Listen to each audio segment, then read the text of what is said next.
Nous avons vu dans la partie précédente comment une CPU minimaliste est réalisée à partir des éléments de base de l'électronique pour exécuter des instructions.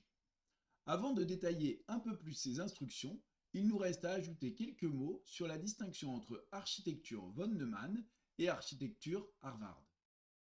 Dans la CPU minimaliste créée dans la partie 1, le programme était stocké dans la même mémoire que les données.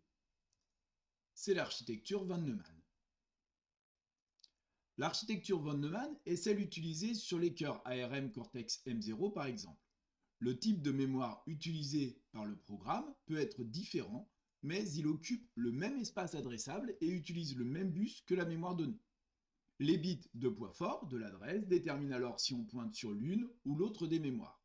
Sur cet exemple, la mémoire non volatile nommée ROM est la mémoire programme et la mémoire volatile nommée RAM est la mémoire donnée. Nous reviendrons sur ces termes dans le chapitre 4. Le bus d'adresse des Cortex-M0 étant sur 32 bits, les 16 premiers bits peuvent servir à sélectionner le circuit et les 16 derniers bits à indiquer l'adresse dans le circuit. D'autres architectures, nommées Harvard, ont une mémoire et un bus dédié pour les instructions du programme et une mémoire et un bus pour les données.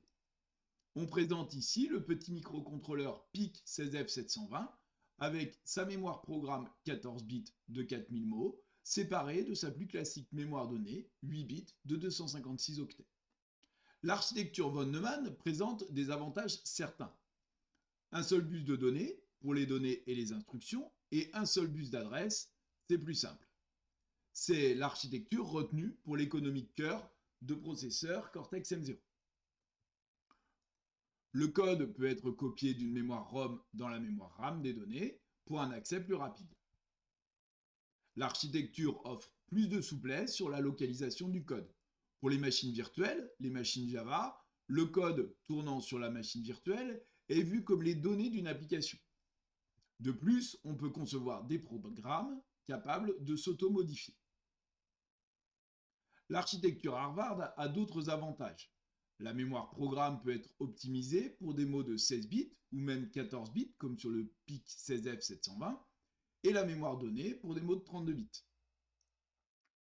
On peut charger les instructions et manipuler les données en même temps, ce qui permet de gagner en rapidité d'exécution du code. Enfin, la séparation des espaces protège mieux contre l'arrivée d'instructions fallacieuses.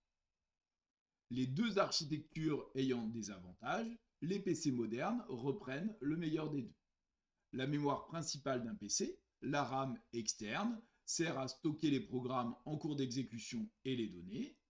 Le processeur dispose d'une première mémoire cache interne pour stocker les prochaines instructions et d'une seconde mémoire cache interne pour manipuler les données à accès fréquent. On parle alors d'architecture Harvard modifiée.